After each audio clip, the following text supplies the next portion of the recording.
And we are back. Black and a Half, episode number 225. We are back, 225. Guys, this is not a 7 questions episode. This is not a movie review.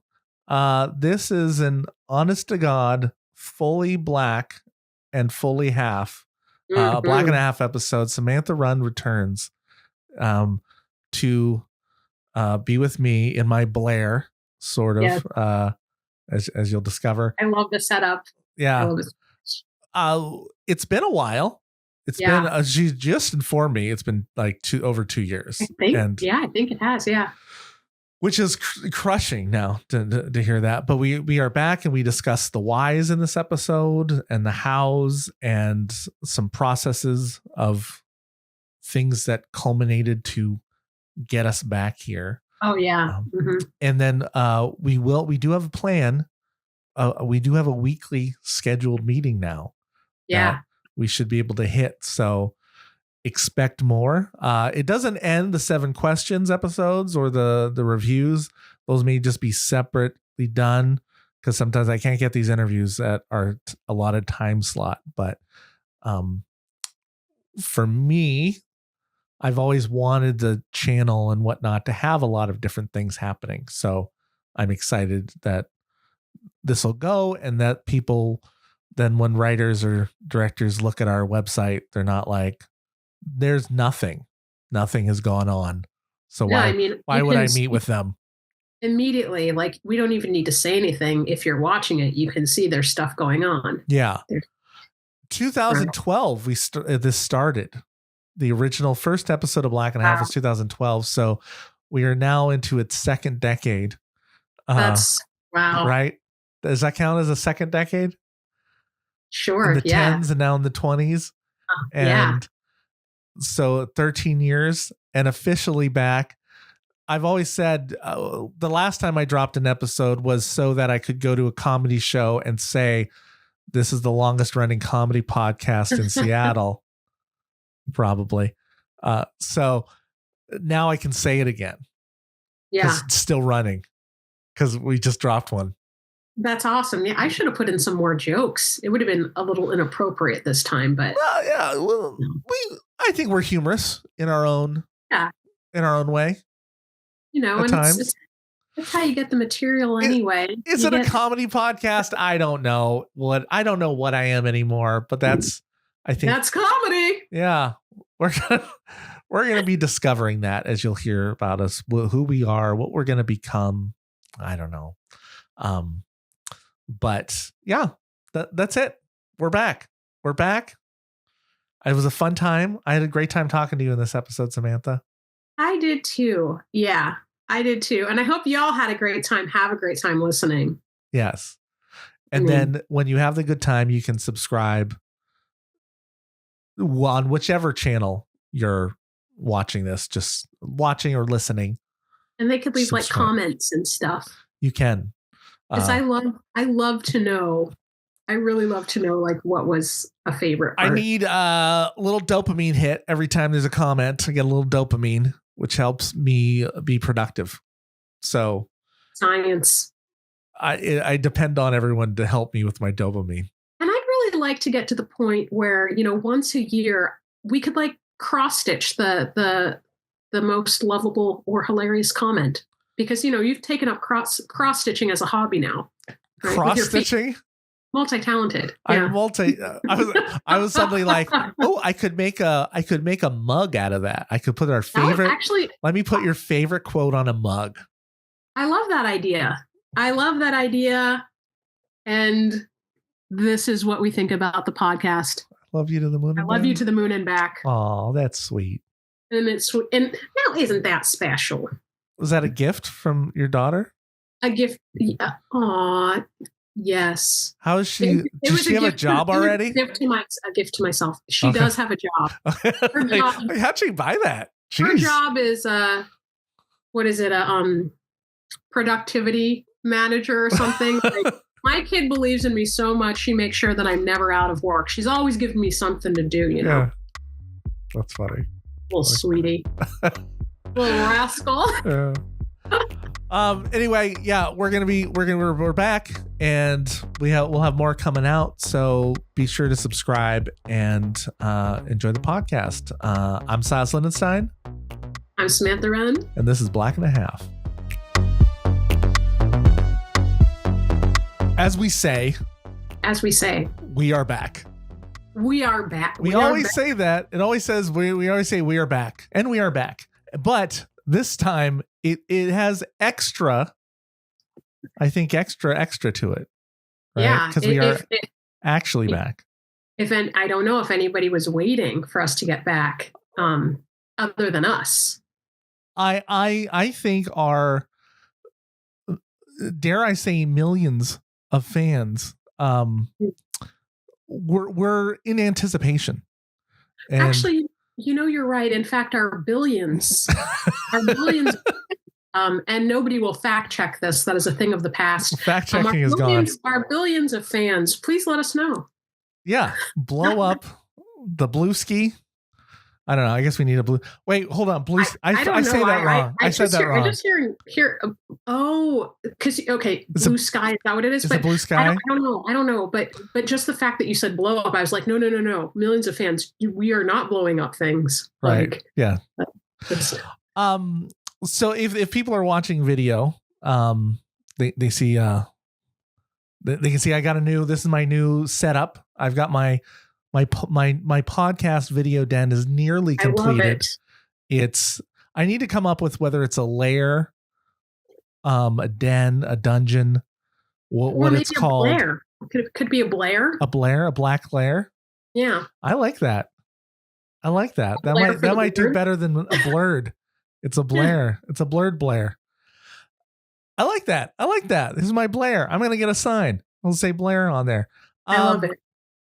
And there is room, Samantha, just so you know, in the future, the two of us can record in here. Okay. So if we can arrange between because we have 4 children between the two of us, right? I mean, technically. We're not, just to clarify, right, not our children. We said between, not among. I don't know what's the. Yeah. With the right. One of my favorite things in real estate is when somebody is like 20 years into real estate and somebody like just started like a year ago, and they'll say, and so they get to say, between me and my partner Jim, we have 21 years of experience. Right. Right. Add it together. Although when you're working on a team, and if they're really in good contact, it's like a favorite, but a good favorite thing. We should just add in how long you've podcasted and how long I've podcasted. And so between us, we have 30 years of experience. Right, exactly. Between us, it'd be a very long time if we use that. Tangent, which may come in later in the podcast or maybe a different episode, but I was thinking a lot about, how it's like for that song, like, or verse that for everything there's a season, for every time there's a season. Yeah. And all that. And I was thinking about like subtracting things in life to make it simpler. We talked about this a little bit, but like as I was driving earlier today, I was like, oh wait, but like there's also adding and multiplication and division. And, if you think about things mathematically and pause for a minute and think about, so for every season you multiply, I mean, spring and multiply. Well, I suppose for the childbearing that wasn't between us, but no, but I guess I was thinking about, other ways to look at our lives, and sometimes stepping back and looking at it, like, let's look at it mathematically. Like right now, do I need to be subtracting something, adding something, dividing something, multiplying, or exponentially, for our billions of followers, that exponential growth, this could be the season for that, of course. Change. Seasons of change. I do like, so listeners, all of you, one thing Samantha and I talked about in bringing back Black and a Half is so that it's not necessarily just entertainment, but edutainment. I don't know, educational entertainment. That's a whole thing. That's a whole realm out there. But also, who knew some blurs would care about that? Blurs care about everything. Yeah. Look, I think me and my own comedy life, I've always wanted my jokes to mean more than the joke, that it did have some weight behind it, that I did say stuff with meaning, which is partly why I always wanted to do like storytelling comedy or something.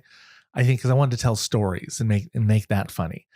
And of course I have throwaway jokes that don't actually have a meaning behind them. Besides, I thought that was, funny, or how I just look at things. But I said this, what I want to do more with our voices, if we are influencers of some sort, right? That's a naughty word now, but if we are some degree, AI influencers making more than humans, another. That doesn't take a lot, right? When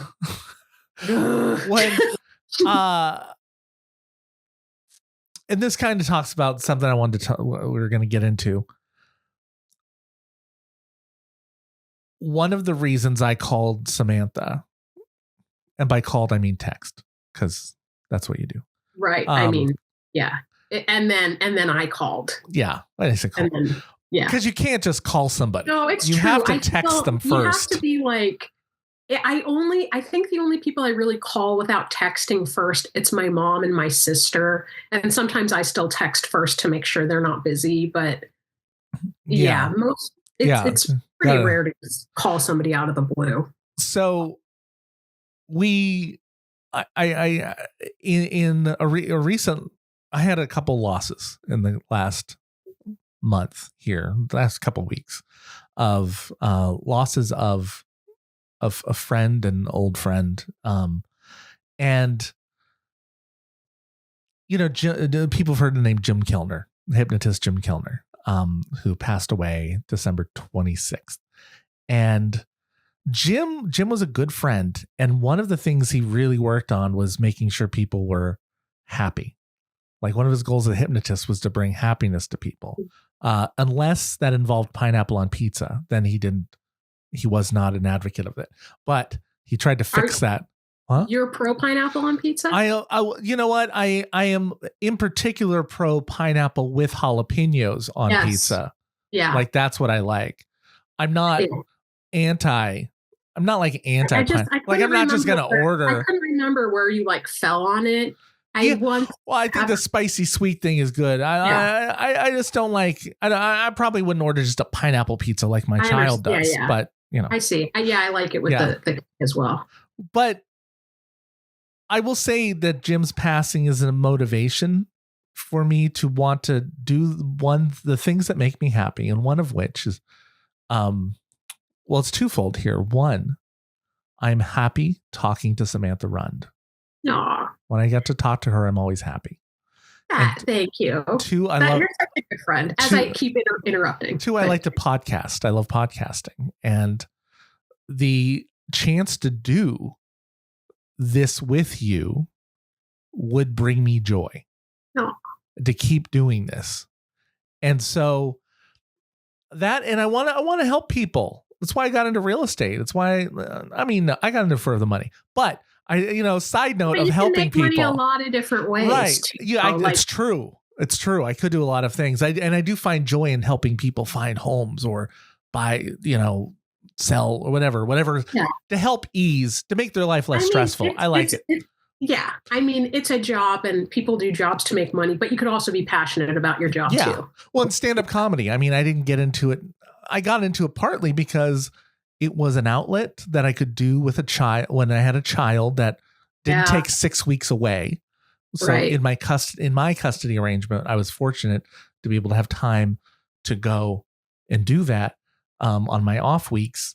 So it was partly an outlet. But when I did think about it later, and I do, as a storyteller, theater artist, I think bringing joy is something that I've always liked doing. Yeah. And then I want to lift people up. I would like, I listen to a lot of podcasts about, I think it's surprising from people who know me as pretty snarky, and some people would describe me as prickly, Gretchen's family. But I do actually want people to find happiness. And I am actually somewhat of a positive person. I know, and that surprises people, but I do like, I listen to a bit of optimism. Simon Sinek, that's one of my favorites right now. I've always loved Simon Sinek. I will listen to the Happiness Project. I listen to all these things about trying to make myself, to try and help with happiness or bettering myself as a person. And occasionally on Facebook, I will say things and try to inspire or a little bit. But I don't think I even thought about doing it on this platform as much. And I think I had the same negativity I've always had with, in this sense of why I wasn't a movie reviewer for 10 years, or 20 years. I wanted to be a movie reviewer for so long, but I always thought, well, why listen to me over anyone else? And I think, and I understand podcasting has taught me that you build a fan base, and stand-up has taught me you build a fan base. People who like you, they'll trust your opinion. And so maybe they'll trust, if they'll trust me to go see a movie, let alone trust me with some financial decisions, maybe they'll trust me when I tell them, you know what, I've looked this up and I've researched, and this is a matter of fact, this is a factual way how to be a little happier as a person. Yeah. Okay. You said a lot of things that I'm like, oh, weeping. I'm not actually weeping, but trying not to at some points. But one thing you said at the beginning too was about like how you want to bring like more joy to people as well. That was Jim's, but as well as like you want to help people also feel joy and like having meaning in education and things like that. It just kind of got me thinking about like, oh, what was it in my jokes, or what is it something that I always want people to feel? And I think this last year, especially, I mean, really ever since I had my daughter.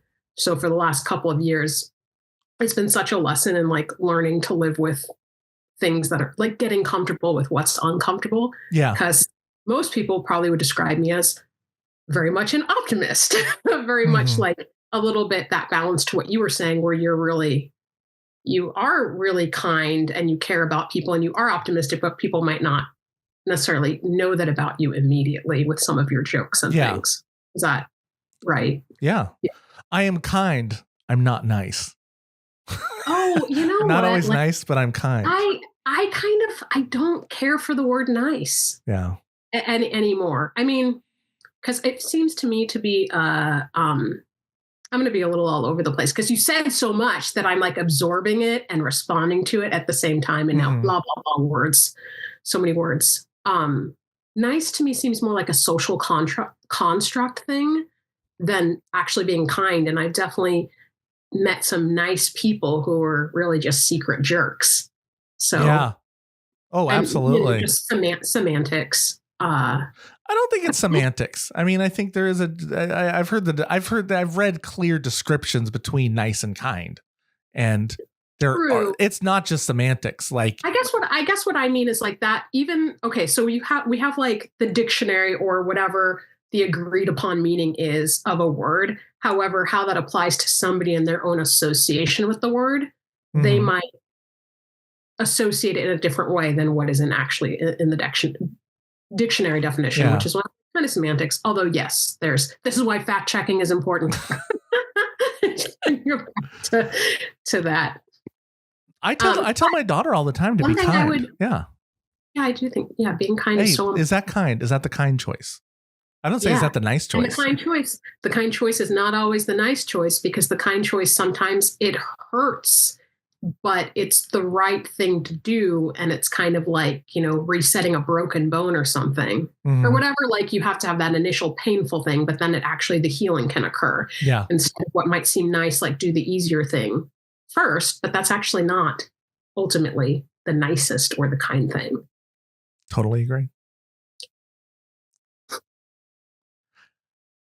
I said a lot in the beginning, but I felt like I had a lot to say to you. Oh, yeah. And I loved hearing it. this is me a little bit laughing at myself of like, oh boy, you said everything so succinctly. And I'm like, trying to address all of the things, which you didn't ask me to. I will say I'm also super excited. I was so happy to hear from you. I love it when we get to talk. I love it when we get to podcast. And I think I've also had this desire for a very long time, even when I was teaching, like the first time I taught something theater related. I don't know why I put in quotes. It was a camp. I was like a camp counselor, just wasn't my specific class. I always wanted it to be more than just learn these lines. I wanted it to give people a real sense of confidence and self-love and power within their own bodies. Yeah. And I don't think it was until, I don't know how recently, that I was kind of realizing oh, I think that's because once I started acting and doing, these creative things, it gave me a break from my desire to be perfect and my own sort of anxious perfectionist tendencies to have this sort of freedom and relaxation in my body. Mm-hmm. And I really want other people to feel just comfortable in their body and at home in their body and comfortable with expressing their vulnerability, comfortable with just the kind of emotional messiness of life, but that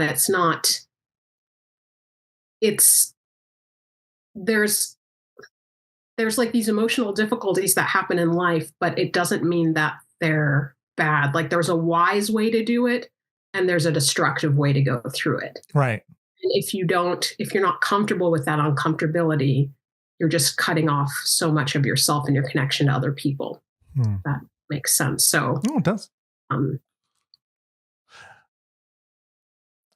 And I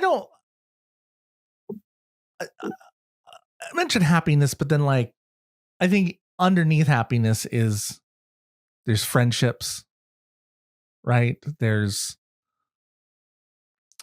de-stressing, there's parenting, I guess. There's so many different ways and things that you can look at how to get there that we all need to improve on.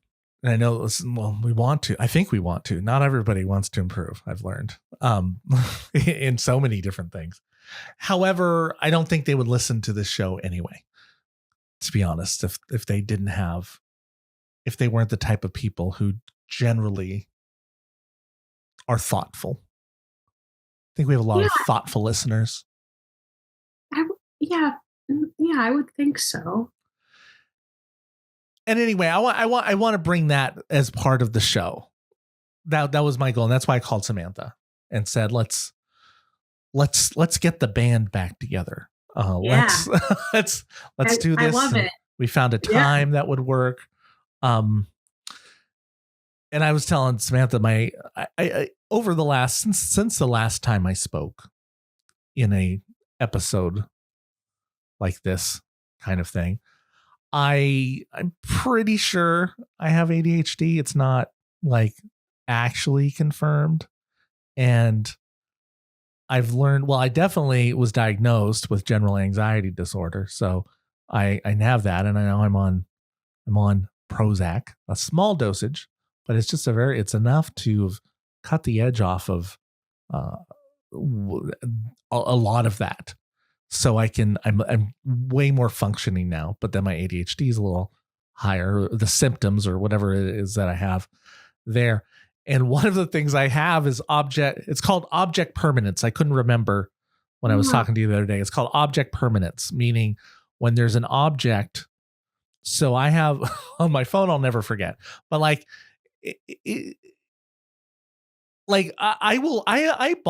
buy a lot of things at the store again, because I don't know that I didn't know I had the snake for the plumbing, for a toilet. Oh, okay. I didn't know. Oh, I came home and I went to put it away, the one I bought, and I had one, and I'm like, oh yeah, I forgot.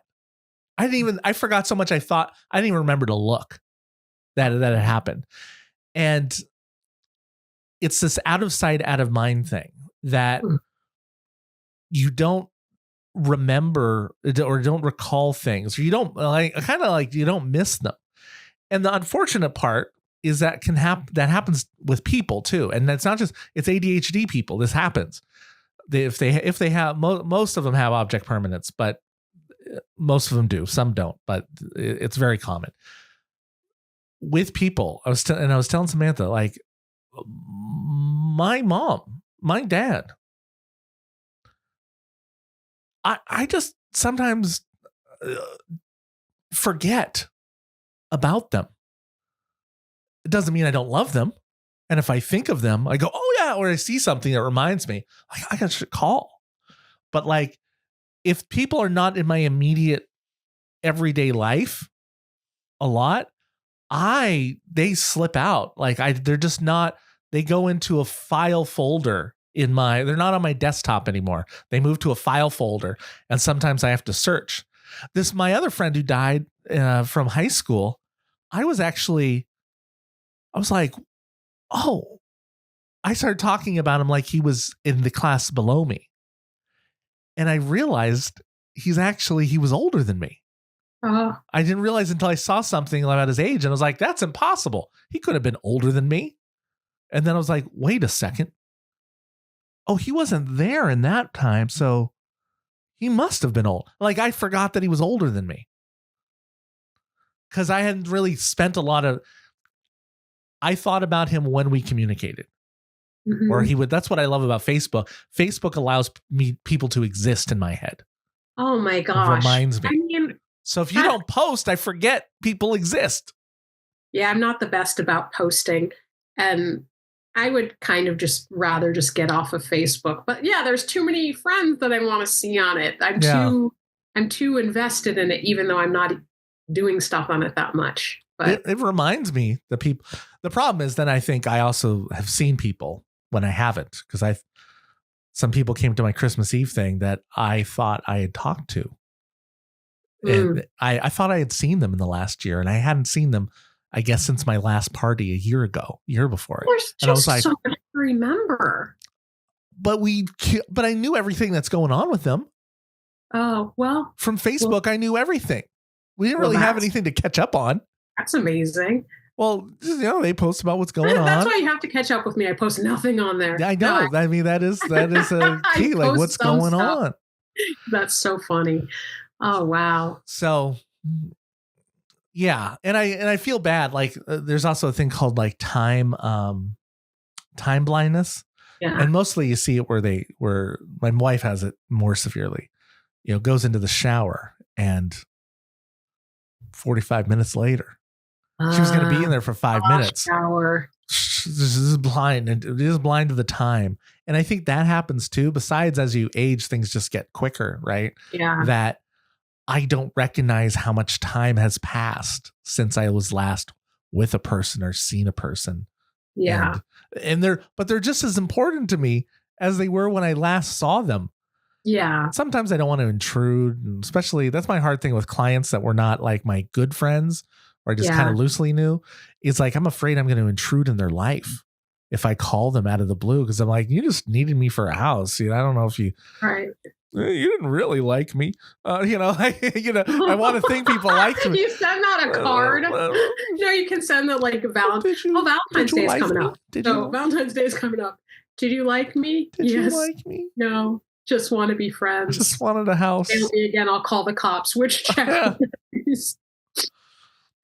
Oh man. So, and I want to, I feel I could have been in better contact with you. You're one of the many I should have been in better contact with. I appreciate that, and I feel that I also I would like to be in better touch with friends. And one thing that I started doing, because scheduling has been so bonkers and all that. Bonkers. I don't know, such a silly word like that, and yowzer. Yowza. Ridiculous. I will sometimes when I'm running through the list of things that I'm thankful for, or I'm like praying, giving thanks, I will include my friends. And just be thankful. Like, I'm thankful for this friend. Like, I hope they have a great day. I'm thankful for that person. And so because you don't always have something to say on text. I mean, yeah, you can have a good day, but like phone calls, everybody's busy, or I just don't have the time to have like a call. Yeah. So I'm like, okay, at least if I do that, then they're still like I feel like they're still like in my sphere somehow. But that definitely is something I'd like to also get better at. And I mean, we really have to work on it because our society is very much not built for it. So it definitely does take effort. It's getting less and less built for it, it feels. Exactly. Unless we all do revolt, unless people, there's part of me when people are saying like, I'm going to leave social media. I'm going to leave Facebook because of the new rule that, and I'm like, but how am I going to talk to you ever again? I'm afraid you won't exist. In the before days with rotary phones and things like that. There's some people I only saw at parties, like, the New Year's Eve party that my friend Meredith would have. I would go to her, and that's when I saw certain people. Like social media did blow me up as far as got me in touch with more people, and I ended up seeing them more. I mean, it's a mixed bag because part of me does feel like, I kind of prefer to just leave Facebook. It's not practical for me to do that though. So I'm like, okay, well, I know we'll get into that conversation a little bit more potentially, but I generally my knee-jerk reaction would have been like, well, if I can't text them, then they're not actually a friend. And I don't need to stay in contact on Facebook with them if we wouldn't actually have like a regular conversation. But then I remember what oh my gosh, now I'm doing my math. Was it 2.5 years ago or so when I was in the throes of how hard the postpartum happened to be for me? Long story there. And I actually did put it out to Facebook because it was also the pandemic still. I mean, it was not the height of it, but it was still where like we were doing social isolation and stuff. So I couldn't just go enroll in whatever classes and blah, blah, blah with mommy and me's and whatnot. And I did put it out there like, hey, having a hard time, like if anybody is available for me to, and some of the people that showed up, God bless them. Some of the people that showed up, like I would not have had on my phone, like to text them outside of Facebook. So that thought of, well, if they're not going to be good enough for me, good enough friends to call me or me call them, then I don't even need them on Facebook. I'm like false because there's other people that you care about, like I care about, and that care about me, that we're just not always on speed dial. Well, there's people that I'm shocked to find out I don't have in my phone because I'm like, but we message all the time, but we message through Messenger, and I'm like, because I stopped asking people for their numbers when I started realizing I could just text on Messenger to people like, everyone's on there. Why? And many people seem better about responding from that, from Messenger than from text. So I would do that. So, but okay, we should, because we delving around it, but like the Facebook thing about why people are leaving. Something happened on Facebook on the FB. So the big thing, and I have a big thread going on my Facebook about this because I had an unpopular opinion. So because Facebook is removing the fact checking component and replacing it with community notes. And my unpopular opinion is that removing fact checking isn't a big deal.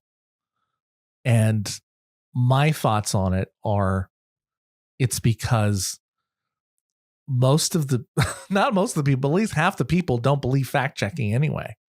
There used to have good fact checking sites like Snopes, and there people go, that's a liberal bias. Like, what? No, it's not. Like, I mean, it turns out the people who run it could identify as liberals, but that wasn't it's not an agenda driven site. Like they're looking at the truth, which I could argue is a liberal tendency to look for truth. But, and so I don't, and it existed before then. Like people just make stuff up all the time, and it's, I don't know. I just don't. I saw your post, Yeah. And clinging to your post as if I believed it helps me sleep at night. Like seeing your post helped me just feel a little bit better about things when I saw it. And I hope you're right. I really, really hope you're right. I mean, for me, I'm not a fan that they're removing the fact checking, because there are some people that are okay. What is the reason why they're removing fact checking? Okay, Mike, let me organize my thoughts. What are the reasons why they are removing fact checking? Let's see. It's not to promote the truth. No. I mean, like, so there's a reason why it's being removed. Also, let's think about the fact that, like, also certain books are being banned and certain things in history, actual history, are being banned in places. And so I just see it as a sort of movement to promote misinformation and disinformation. It doesn't seem to be that it's something good, and there seems to be a negative reason why it's happening. And one could argue, I think I saw you say, well, people who want to know, they'll look and they'll see the they'll find the truth. But that also, not you saying this, but that thought, like that mentality that people might have, that pisses me off, because it's like, why is the onus on us? Like the corporations, we shouldn't always have to be on guard and checking the corporations. Like we shouldn't be on, like it just ties into the bigger thing of bigger things that I'm currently like pissed off about. Like we shouldn't have to be worried about if our food is going to kill us. We shouldn't have to be worried about like, you know, news that's not accurate. We shouldn't have to be worried about all of the global warming and stuff and having the onus on us doing recycling when the corporations are still like packaging all of these things in plastics and things. Like obviously we should all do our part, but I'm just saying the onus should not be on all of us to tackle the bigger problems that the governments and corporations should be held more accountable than we are. Oh, I agree. I do agree with that. But I mean, it's not, I guess I don't know how I feel about government getting involved in Facebook as far as to say you need to say what's well, it seems like the government is already involved in kind of, but like that's what where I think the bad part about the removal is it's because it seems likely it's because of Trump coming in and other politicians that are getting involved, making it. What's been hard is that there's been this idea that conservatives are getting silenced by fact checking, which I think is true because they've been posting stuff that was not true at all. And their opinions are outdated or not less informed that they've been posting, and they would get, marked on it. And so they feel like they're not being heard. And I do feel that they're somewhere in we do have to get a point in our dialoguing with people of people need to be heard to be told that they're wrong. Like, yeah, I mean, exactly. It's like like this whole argument about free speech. Yes, free speech is important, but that doesn't mean that you get to get away with everything that you say. Yeah. Just because it's free speech doesn't mean that you get to go into a movie theater and yell fire when there is no fire. Yeah. Like there are consequences for what you say. And directly dangerous for sure. So I had a Thanksgiving experience where I had a relative who said something about he did not believe in non-binary, the gender of non-binary. He didn't believe in it. And then he didn't really believe in trans, that exists. Really. I was like, that's just a weird statement to say that you don't believe. And I'm like, and because you're a male or a female. And I was like, and something I had recently learned, and I won't say I actually didn't fully understand it until I went and read about it after this discussion, but I did not know that there's actually, if you look at the chromosomal levels that they've done testing, and there are people that chromosomally would be identified as males, but they full on grew up as women and even had babies. Wow. But if you just were to test the DNA or the chromosomes in 100 years, you would look back and go, oh, well, that was a male. So I don't understand why this baby was in the room or whatever. Like you would not. And that happens on both ways. And it's like a small percentage. It's like 1%, right? However, that's like 1% of 5 billion people. Wow. So there's a lot of people that will show up like this than we think would. Right. And so it's even, and what's interesting is learning that, and I was already in line with it all, right? But now I learned some scientific stuff. But my relative, I said, because I was presenting, well, what if I factually told you that the word gender wasn't even used until 1950, and that it was only used actually to help define the difference between that there is a difference between sex and gender, and that's why it came up. And he didn't care because he didn't believe, like it did not matter facts that I presented him. He was not going to change his mind. And then I told him, was like, oh, so like, I mean, this isn't much different than me debating with a flat earther, because it doesn't matter what science. And he took that as like, he must believe the earth is flat because he doesn't believe that transgenders are a thing or whatever. Like, and I'm like, that's not what I said, but they're going to hear. My thought is people are going to hear what they're going to hear anyway. And they're presented by facts. Fact checking has done no good to people that will not accept a fact if given to them. Like, it's only helped me feel better. I do understand that point that like people are going to believe what they're going to believe. However, there are maybe people that are still formulating their beliefs that haven't yet set on it. And what information are they going to get? And then on top of it, if that, if there's somebody who they really believe certain sources, what if those sources came out with, hey, this has been fact checked and it actually said the correct thing? Do you know what I mean? Or like the marketing thing where, why am I doing so many quotes? No. That's what's happening today. I can't even blame it on the coffee. It's decaf, but where you have to see something like 7 times or however many times it is until it gets into your brain. Maybe that was the first time he had that conversation with you. Then he sees it like 7 other times on Facebook from other sources. And then he starts to think like, oh, maybe there's something to it. So I feel like I used to have more faith in that until Fox News started fact checking people. And then people just stopped going to Fox News and decided to go to Newsmax because okay. But because they were like, oh no, Fox News. Well, I'm just not going to listen to Fox News now. But if it was around other places too, do you know what I mean? Like they had someplace else to go. Like if Facebook was fact checking everything, then what are they going to do? Yeah. Well, but you know what? The other part of it is too. It's just like it shouldn't be so confusing to know what the truth is, because, like that. What I forget where I read this, but if you want to control a people, you make them afraid, and then you isolate them, and then you make it so they don't know what the truth is. Yeah.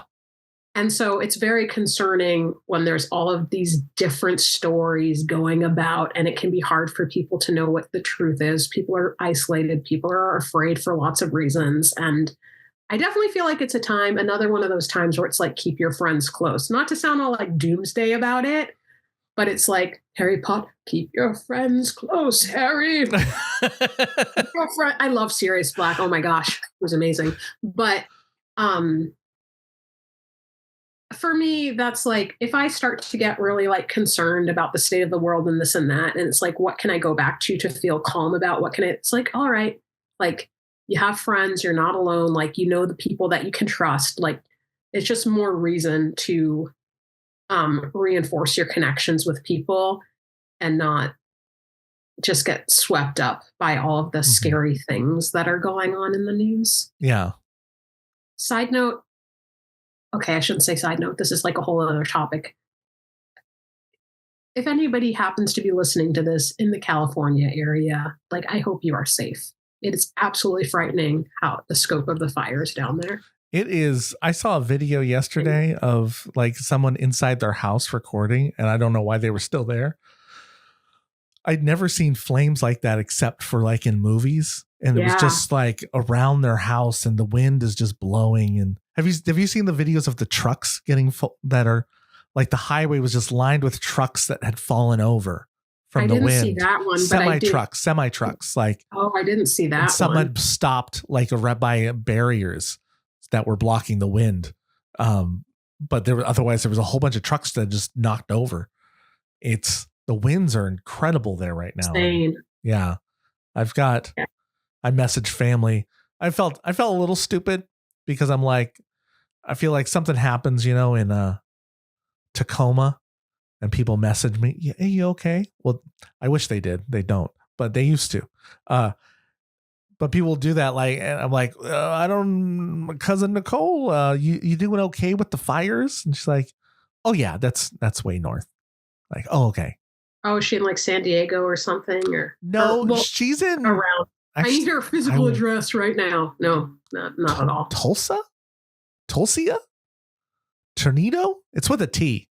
Temecula? Maybe, but she's somewhat near Anaheim. But there's a town with a T near Anaheim. And Tijuana?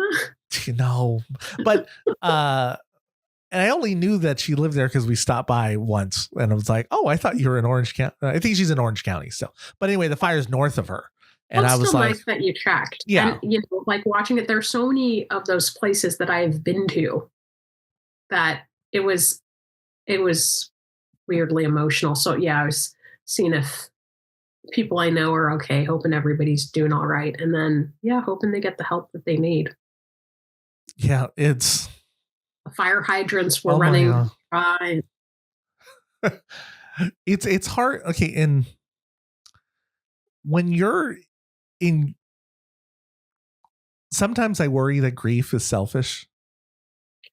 Like cause I'm like, oh my God, I hope part of me is like, okay, all my friends need to be safe. I can't take another death. Mm-hmm. And I go like, well, it's who would it be even worse for? The person that died. Like, I'm thinking about my emotional health if someone else I know died. I'm like, oh, that's it can be both. I mean, it can be both things, and just also the fact that you're thinking like that. It's true what you said, like because you are and it's selfish.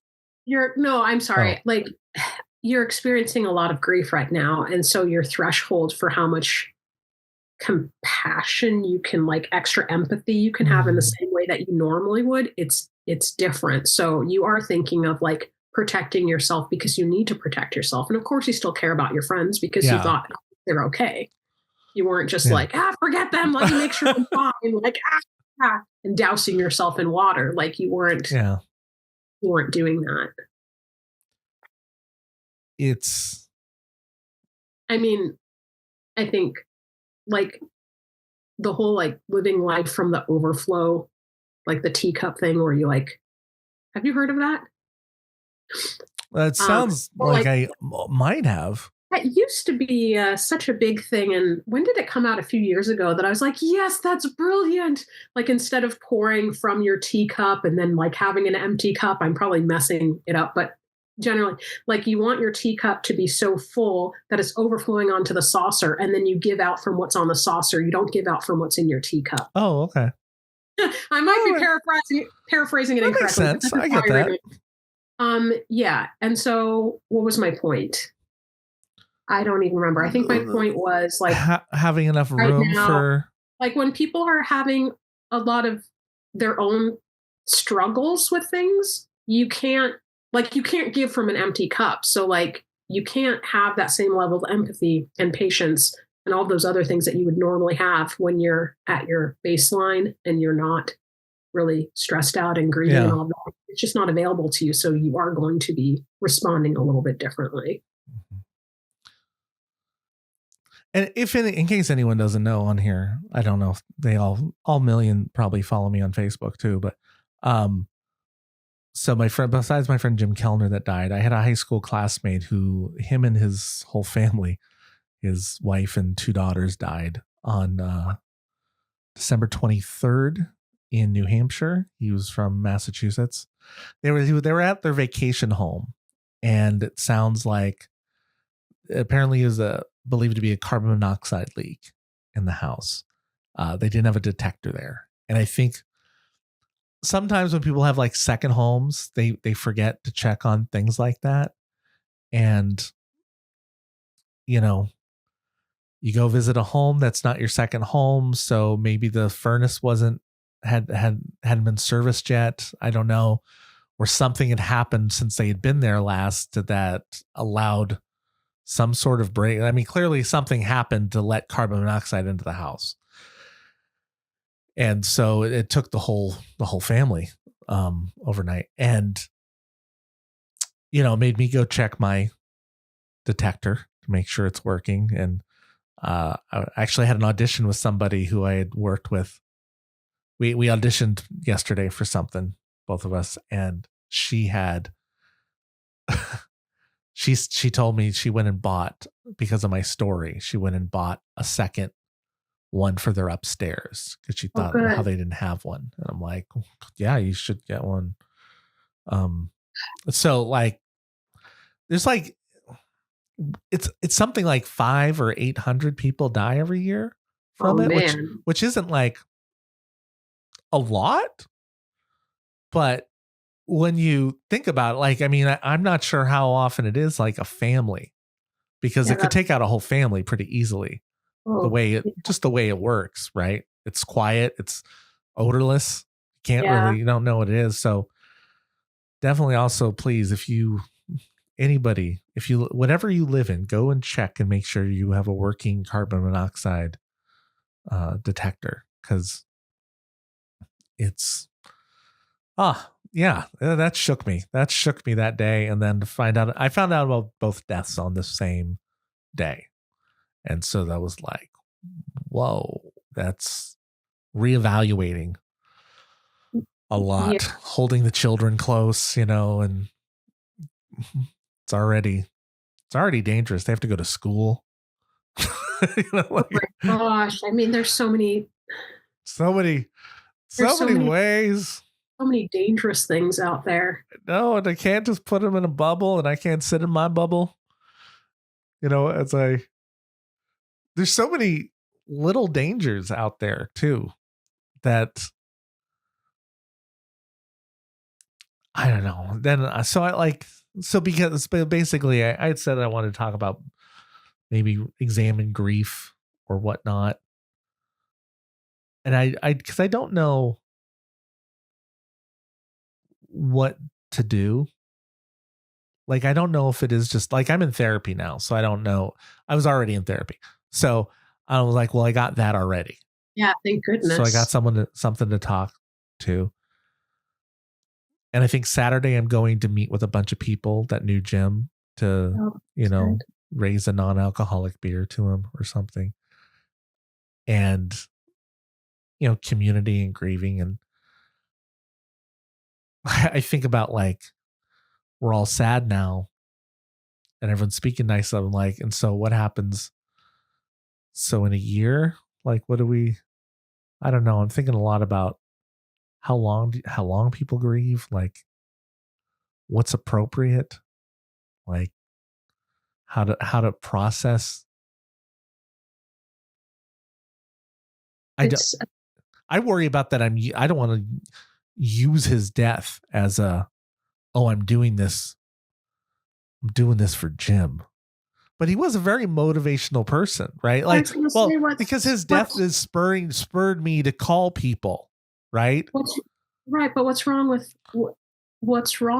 that? No. Like, what's wrong with? I mean, because it's okay.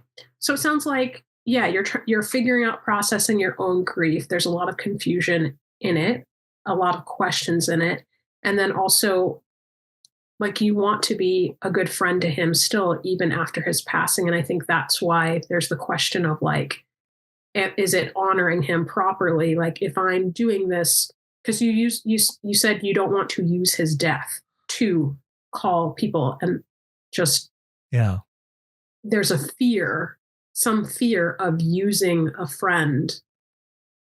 And so maybe it's just finding a different word, because I don't think there's anything wrong with saying, hey, this person meant a great deal to me. I wish that I had more contact with them. I didn't realize the time was so short.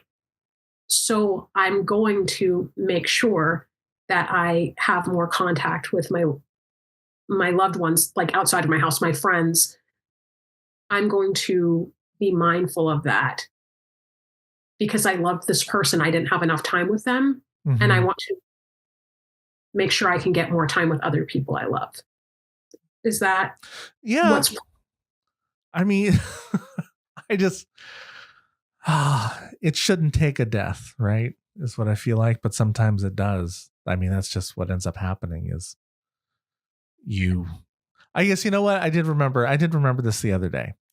The first time I went to a solo counselor, they told me that crisis causes change. Yes.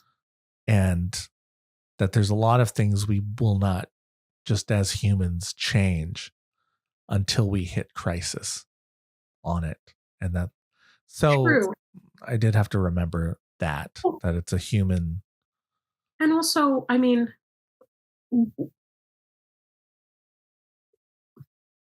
what would you imagine? I'm going to use like a different, like just random name I make up, I guess. If there was somebody named Ted, do you think Ted would, after he's gone, do you think he would rather his friends just go along like nothing happened? Or do you think he would feel better being like, oh, they're doing something a little bit differently because I'm not here anymore and that affected them? Like, you know what I mean? Like, yeah. I think it's also showing that you care about this person, you love this person because you are doing something differently. Yeah, that's a good point. That is, because I know Jim would want that. He would just want us to be looking for happiness and doing the things. And I mean, his whole livelihood as a hypnotist and was about helping motivate people to get things in their life to be better. Mm-hmm. And so I think he would very much be glad that it got me to call somebody. And yeah, it's just going to be I'm sure if I had called him the day before, I would have, no matter what, I would have still been like, oh, I should have another time had called him. I'm like, instead of this regret. And so I think I need to, I warn people are going to get sappy messages from me for a while. Like I'm going to be like messaging people and go, hey, how you doing? What's up? Want to hang out? Want to go get some nachos? I don't know. You might be calling people as if you were living in a different country where that's normal there. Maybe you should have an accent. A knock on the door. Like, I should. A Klingon accent. Okay. Yeah. That I know exactly what that is. Stay in theme. Yeah. I've also heard it described as grief soup. Grief soup? A therapist that I've had with grieving, because I've been grieving different things over the last couple of years. And so, yeah, we could definitely do like a whole episode on grief if you wanted to. There's so much to talk about. Yeah. Like types of it and coping and this and that. But I thought I liked, apparently mine are all about like foods or warm things. Apparently it was a cup of tea, lived from the overflow. Now it's a bowl of soup. Oh, okay. I was like, well, you're grieving over food? Be a hot tub. Oh yeah, no food. Well, I suppose at some points you would, right? But hopefully not anytime soon. Okay, anyway. Grief soup in that it's not always consistent. Like, let's say you have a bowl of